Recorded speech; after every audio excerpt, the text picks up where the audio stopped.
बाल काटना नाई का धर्म नहीं धंधा है। चमड़े की सिलाई करना मोची का धर्म नहीं, यह धंधा है। इसी प्रकार पूजा पाठ करना या करवाना ब्राह्मण का धर्म नहीं, यह धंधा है। ये वाक्य हैं महात्मा ज्योतिराव फूले के।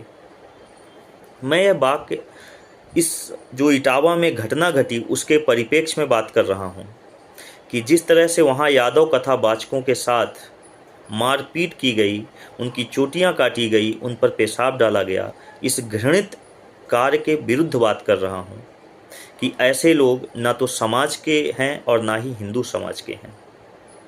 ये हो ही नहीं सकते। सोचिए, क्या भारत में जितने भी हिंदू मुस्लिम्स या क्रिश्चियंस हैं, क्या ये सब बाहर से आए? नहीं, इसी जाति प्रथा के कारण हमारे ही हिंदू समाज के लोग ने धर्म परिवर्तन कर कोई क्रिश्चियंस तो कोई मुस्लिम बना है।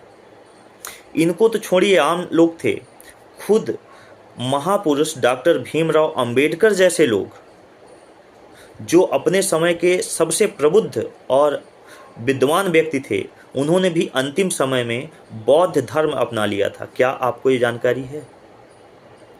और ऐसा नहीं कि खुशी खुशी किए थे, उनके साथ जिस तरह की घटनाएं घटी थी उससे तंग होकर, परेशान होकर उन्होंने किया था।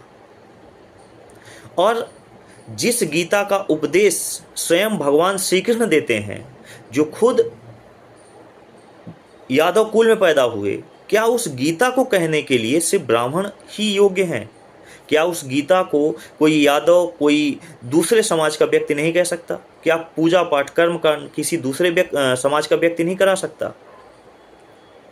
और आप समझिए, अगर मान लेते हैं कि कोई एक समाज इतना ही प्रबुद्ध है, तो एक अवतरित भगवान का नाम बताइए जो उस समाज में पैदा हुआ हो, ब्राह्मण समाज में पैदा हुआ हो।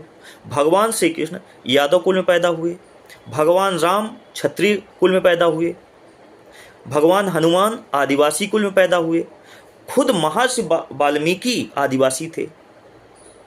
तो हम कैसे समाज की रचना कर रहे हैं?